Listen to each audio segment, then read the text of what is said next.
Hello and welcome to my channel socio minds. I'm Abhishek. तो आज हम पढ़ रहे हैं सोर्सेस ऑफ इंडियन कॉन्स्टिट्यूशन। ये जो हमारा संविधान है, कॉन्स्टिट्यूशन है, इसको बनाने के लिए हमने कई देशों की हेल्प ली। कई देशों के कॉन्स्टिट्यूशन से हमने कई चीज़ें उठाई हैं, जैसे फंडामेंटल राइट है वो हमने यूएसए से लिया। तो ये सब चीज़ें हमने ली क्योंकि हमारे कॉन्स्टिट्यूशन में, हमारे देश में इन सब चीज़ों की ज़रूरत थी, तो हमें डायरेक्टली वहाँ से मिल रही थी।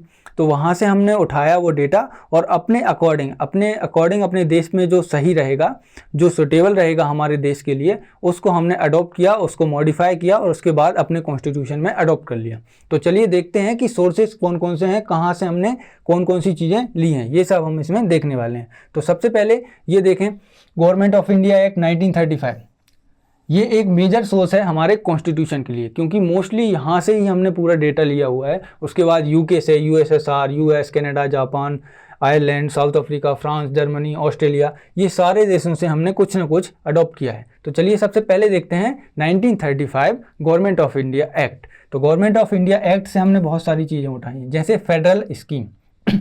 अब फेडरल स्कीम क्या होता है? Federal structure.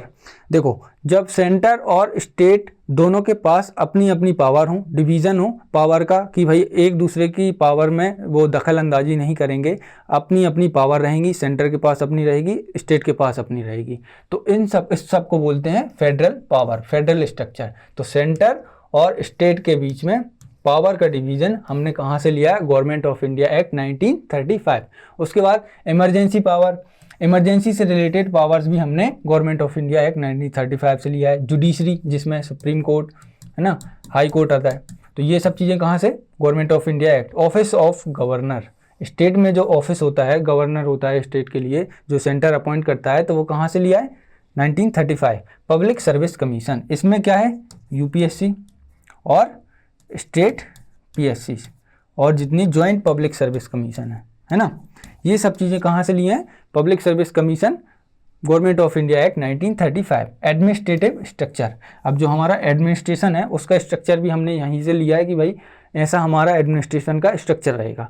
तो चलिए, अभी हमने देख लिया कि गवर्नमेंट ऑफ इंडिया एक्ट में क्या है? फेडरल स्कीम है, इमरजेंसी पावर्स हैं, जुडिशरी है, supreme court, high court, governor का ऑफिस यहाँ से लिया है, पब्लिक सर्विस कमीशन लिया है, जिसमें तीनों होते हैं, जॉइंट पब्लिक सर्विस कमीशन भी होती है, एडमिनिस्ट्रेटिव स्ट्रक्चर भी हमने लिया है। तो ये गवर्नमेंट ऑफ इंडिया एक्ट 1935 है। अब इनको ऐसे ही याद करना होगा, क्योंकि सोर्सेस क्वेश्चन डायरेक्ट आ जाते हैं कि कौन से कंट्री से क्या सोर्सेस लिए हैं हमने, तो आप बताइए। तो ऐसा है। उसके बाद ब्रिटेन, यूके, यूनाइटेड किंगडम से हमने क्या क्या चीज़ें ली हैं? Parliamentary system of government. अभी क्या हमारी कंट्री में पार्लियामेंट सिस्टम चलता है, लोकसभा, राज्यसभा, ये दोनों जॉइंट सेशन भी लगाते हैं, तो ये सब कहाँ से? ब्रिटेन से। उसके बाद रूल ऑफ लॉ, कि भाई लॉ ही किंग होगा, है ना। पहले क्या चलता था?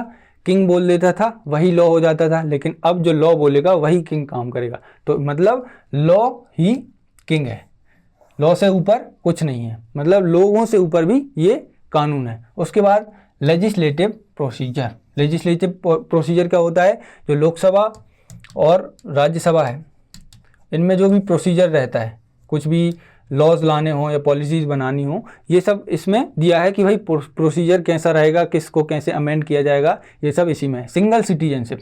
अब सिंगल सिटीजनशिप क्या है? सिंगल सिटीजनशिप में ये है कि हम ये नहीं बोल सकते कि हम सिटीजन ऑफ यूपी हैं या सिटीजन ऑफ केरला हैं, ये नहीं बोलेंगे। हम क्या बोलेंगे? Citizen of India. यहाँ पर दोहरी नागरिकता नहीं है, सिंगल सिटीजनशिप है कि हम सिटीजन ऑफ इंडिया हैं टोटल। कैबिनेट सिस्टम, जैसे हमारी पार्लियामेंट में काउंसिल ऑफ मिनिस्टर होते हैं, है ना, एक ग्रुप ऑफ मिनिस्टर होते हैं, उसके अंदर और मिनिस्टर्स होते हैं जो सीनियर मोस्ट मिनिस्टर्स होते हैं, जो कम स्ट्रेंथ में होते हैं, ताकि वो डिसीजंस ले सकें इजीली, तो उसको बोलते हैं कैबिनेट सिस्टम। कैबिनेट रहता है, उसको कैबिनेट सिस्टम बोलते हैं। बाकी parliamentary privileges, by cameralism, Lok Sabha और राज्यसभा दो हाउसेस रहेंगे, और पार्लियामेंट्री जो भी प्रिविलेजेस दी जाएंगी MP MLAs को, तो यहाँ पर ये सब दिया। प्रेरोगेटिव रिट्स, जब हमारे फंडामेंटल राइट्स का उल्लंघन होता है तब हम ये रिट्स का यूज़ करते हैं। तो ये रिट्स का यूज़ कौन करता है? सुप्रीम कोर्ट और हाई कोर्ट। तो ये रिट कहाँ से लिए हैं? यूके, ब्रिटेन से। तो ब्रिटेन से हमने क्या क्या लिया है? Parliamentary system of government, rule of law, legislative procedure, single citizenship, cabinet structure, parliamentary privileges और प्रेरोगेटिव रिट्स। तो ये ब्रिटेन से। उसके बाद क्या है? यूएसए। अब यूएसए से भी बहुत सारी चीज़ें ली गई हैं, तो इनको भी ध्यान रखना है। फंडामेंटल राइट्स, जितने भी फंडामेंटल राइट्स हैं वो हमने यूएसए से लिए हैं।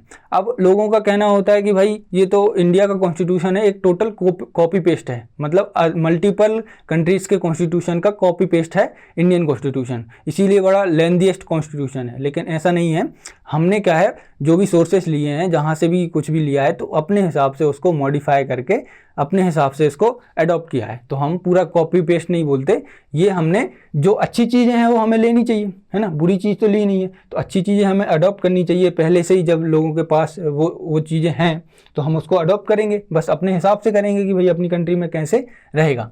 तो फंडामेंटल राइट्स हमने यूएसए से लिए हैं। इंडिपेंडेंस ऑफ जुडिशरी, अब जुडिशरी की इंडिपेंडेंस भी यहीं से है। जुडिशियल रिव्यू का क्या होता है, जब कोई भी पार्लियामेंट में, लोकसभा राज्यसभा में कोई भी लॉ पास होता है तो उसकी जुडिशियल स्क्रूटनी करने के लिए, उसकी सही है कि नहीं है उसको जांचने के लिए जुडिशियल रिव्यू होता है।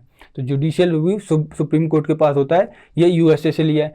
रिमूवल ऑफ सुप्रीम कोर्ट और हाई कोर्ट जजेस, कैसे सुप्रीम कोर्ट हाई कोर्ट के जजेस को रिमूव करना होगा, ये भी यूएसए से। इम्पीचमेंट ऑफ प्रेसिडेंट को हटाने के लिए, ये भी यूएसए से है। पोस्ट ऑफ वाइस प्रेसिडेंट की पोस्ट भी यहीं से ली है। उसके बाद प्रियम्बल भी हमने, देखो प्रियम्बल का क्या है, हमने आइडिया लिया है। जैसे यूएसए में क्या है, यूएसए में एक प्रियम्बल है ना, प्रियम्बल है। हमें पता चला कि भाई यूएसए में एक प्रियम्बल है, मतलब कॉन्स्टिट्यूशन का एक पहला पेज होगा जिसमें प्रियम्बल लिखा होगा, तो उससे क्या होगा, कॉन्स्टिट्यूशन का आइडिया लग जाएगा। तो हमने क्या किया, यहाँ से प्रियम्बल अडॉप्ट नहीं किया। प्रियम्बल कहाँ से आया, हमारे कॉन्स्टिट्यूशन में ऑब्जेक्टिव रिजोल्यूशन आया था, है ना। ऑब्जेक्टिव रिजोल्यूशन किसने इंट्रोड्यूस किया था, जवाहरलाल नेहरू ने। जब पहली मीटिंग हुई थी ना कॉन्स्टिट्यूएंट असेंबली की, तभी जवाहरलाल नेहरू ने ऑब्जेक्टिव रिजोल्यूशन इंट्रोड्यूस किया था। उसमें जितना भी कंटेंट था, उसमें जितने भी प्रोविजंस थे, वो हमने प्रियम्बल में अडॉप्ट कर लिए। तो प्रियम्बल का आइडिया हमने यूएसए से लिया था, प्रियम्बल का कंटेंट हमने ऑब्जेक्टिव रिजोल्यूशन में था, ये अपना था। बस प्रियम्बल का आइडिया था कि हाँ हम प्रियम्बल लेंगे। तो ये हमने देख लिया कि यूएसए में क्या है, fundamental right, independence of judiciary, judicial review, removal of supreme court high court जजेस, इम्पीचमेंट ऑफ प्रेसिडेंट, और जो पोस्ट होती है वाइस प्रेसिडेंट की वो भी लिया, और प्रियम्बल का आइडिया लिया है। तो इसमें कंफ्यूज नहीं होना कि प्रियम्बल हमने पूरा यूएसए से लिया, नहीं, प्रियम्बल का आइडिया लिया है। उसके बाद है आयरलैंड। आयरलैंड से क्या क्या लिया है, डीपीएसपी, जो स्टेट के पास, स्टेट के को जो हमने ड्यूटीज़ दी हैं वो कहाँ पे हैं, directive principle of state policy, जो हमने आयरलैंड से लिया। उसके बाद नॉमिनेशन ऑफ राज्यसभा के मेंबर्स, राज्यसभा में जो भी मेंबर्स का नॉमिनेशन किया जाता है जैसे आर्ट एंड साइंस के बेसिस पे, तो ये कहाँ से, आयरलैंड से लिया है ये कॉन्सेप्ट हमने। प्रेसिडेंशियल इलेक्शन मेथड, अभी हम प्रेसिडेंट के बारे में देख लिया कि भाई पोस्ट ऑफ प्रेसिडेंट कहाँ से पता चला हमें, रिमूवल ऑफ प्रेसिडेंट कहाँ से, यूएसए से, और वाइस प्रेसिडेंट की पोस्ट मिली। लेकिन यहाँ से क्या है, इलेक्शन मेथड देख लिए कि भाई इलेक्शन मेथड कैसी होनी चाहिए। अब इलेक्शन मेथड क्या होती है, प्रोपोर्शनल रिप्रेजेंटेशन सिस्टम, है ना, through single transferable voting system. ये सब जब हम पार्लियामेंट वगैरह पढ़ेंगे तो उसमें हम डिस्कस करेंगे कि प्रोपोर्शनल रिप्रेजेंटेशन सिस्टम क्या होता है। जब हम डायरेक्ट वोटिंग करते हैं, जैसे हम लोग वोट करते हैं, तो वो कैसे होती है, first past the post system, है ना।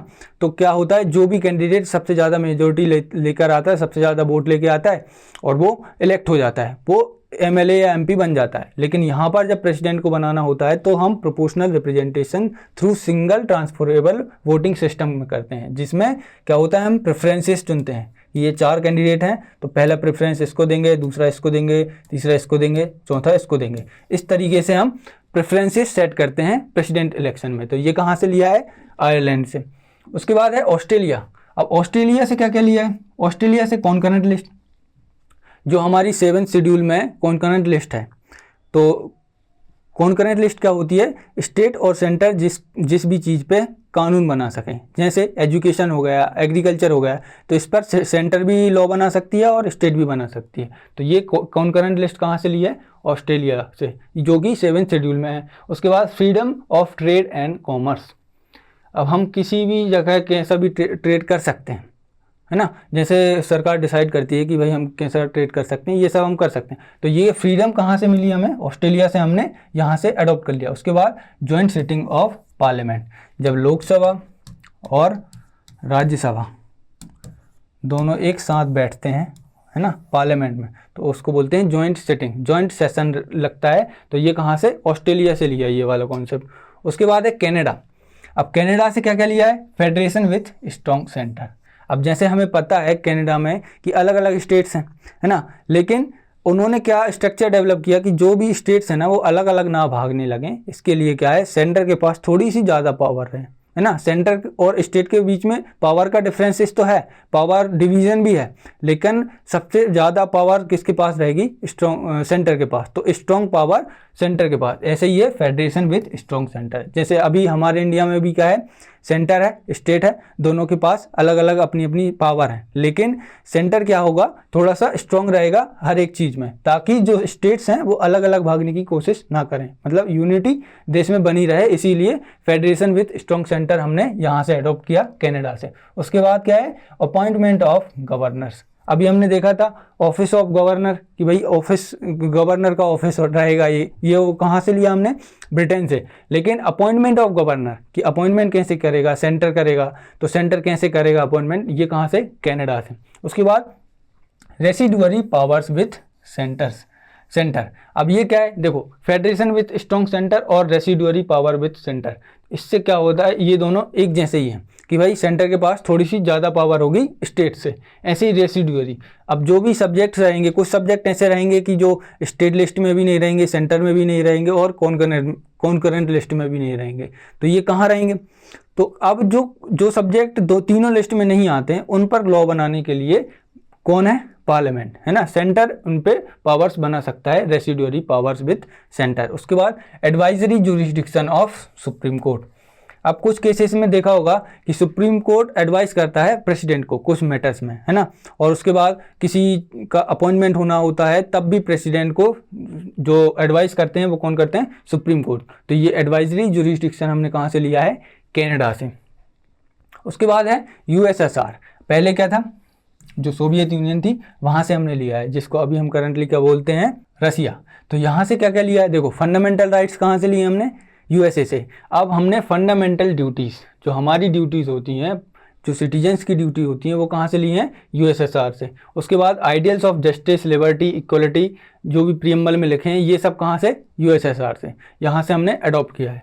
उसके बाद अब फ्रांस और साउथ अफ्रीका। तो सबसे पहले फ्रांस में देखें तो रिपब्लिक, हमने रिपब्लिक लिया था, रिपब्लिक। बट रिपब्लिक का मतलब होता है, देखो जब फ्रांस में रिवॉल्यूशन हुआ था 1789 के टाइम पे, तो वो क्यों हुआ था, वो इसीलिए हुआ था क्योंकि जो किंग था ना वो एक अपनी मोनार्की ऐसे चला रहा था ताकि जो लोग रहे ना एक ही तबके से, जो मिडिल क्लास के लोग थे, वहाँ से वो टैक्स वसूल कर रहे थे। इस वजह से रिवॉल्यूशन स्टार्ट हुआ। तो उन्होंने रिवॉल्यूशन के बाद क्या डिसाइड किया कि पब्लिक जो रहेगी वो सबसे ऊपर रहेगी, पब्लिक के पास पावर रहेगी। तो ये रिपब्लिक का मतलब है। तो रिपब्लिक कहाँ से, फ्रांस से लिया। उसके बाद ideals of liberty, equality and fraternity, ये आइडियल्स हमने फ्रांस से लिए हैं, लिबर्टी, इक्वलिटी और फ्रेटर्निटी। ये सब फ्रांस की रिवॉल्यूशन के बाद से ही इनको ये सब चीज़ें सामने आई थी, फ्रेटर्निटी, इक्वलिटी और लिबर्टी, जिसको हम इसको भाईचारा बोलते हैं, इक्वलिटी होती है और लिबर्टी होती है। उसके बाद है साउथ अफ्रीका। साउथ अफ्रीका से क्या लिया है, procedure of constitutional amendment, article 368। जब हम कॉन्स्टिट्यूशनल अमेंडमेंट करते हैं तो कौन से आर्टिकल के तहत करते हैं, आर्टिकल 368। ये कहाँ से, साउथ अफ्रीका से लिया है, प्रोसीजर ऑफ कॉन्स्टिट्यूशनल अमेंडमेंट। उसके बाद election of member of Rajya Sabha. अब राज्यसभा के मेंबर्स का इलेक्शन, डायरेक्ट इलेक्शन तो होता नहीं है, डायरेक्ट वोटिंग तो होती नहीं है। जैसे हम लोग वोट करके राज्यसभा के जो मेंबर्स रहते हैं उनको नहीं चुनते, उनको कौन चुनते हैं, एमपीज़ और एमएलएज मिलके चुनते हैं। तो ये election of members of Rajya Sabha कहाँ से, साउथ अफ्रीका से लिया है। उसके बाद जापान से एक ही चीज़ है, procedure of law making by parliament. अब जो लॉ बनाते हैं पार्लियामेंट में उसका प्रोसीजर कैसा रहेगा, वो सब जापान से लिया है। उसके बाद जर्मनी, जो वेमार कॉन्स्टिट्यूशन है, उससे क्या है, suspension of fundamental rights during emergency. अब इमरजेंसी के टाइम पे कुछ फंडामेंटल राइट्स हैं जो सस्पेंड हो जाते हैं। जैसे आर्टिकल 21 है, ये कभी सस्पेंड नहीं होगा। कुछ आर्टिकल ऐसे होते हैं जो मतलब कुछ भी हो जाए उनको सस्पेंड नहीं किया जा सकता, लेकिन इमरजेंसी के टाइम पे कुछ आर्टिकल्स होते हैं, जैसे आर्टिकल 19 जो बोलने का अधिकार है कि फ्रीडम ऑफ स्पीच वगैरह, ये सब इमरजेंसी के टाइम पे रद्द हो सकते हैं। तो इसको कहाँ से लिया है हमने, जर्मनी के वेमार कॉन्स्टिट्यूशन से। तो आज की वीडियो में हमने इंडियन कॉन्स्टिट्यूशन के सोर्सेस देखे हैं कि कहाँ कहाँ से क्या क्या लिया है, ये सब हमने पूरा देख लिया। इनको याद करना ज़रूरी है, इन सबको लिख लेना ताकि याद कर सको, रिमेंबर कर सको। इनकी ट्रिक्स भी होती हैं लेकिन बड़ी लेंदी ट्रिक्स होंगी, हर एक कंट्री से लिए हुए सोर्सेस की एक ट्रिक बनाओ, इससे अच्छा उनको याद करो, बार बार पढ़ोगे ये सब याद हो जाएगा। तो आज की वीडियो में बस इतना ही, मिलते हैं नेक्स्ट वीडियो में। थैंक यू, जय हिंद।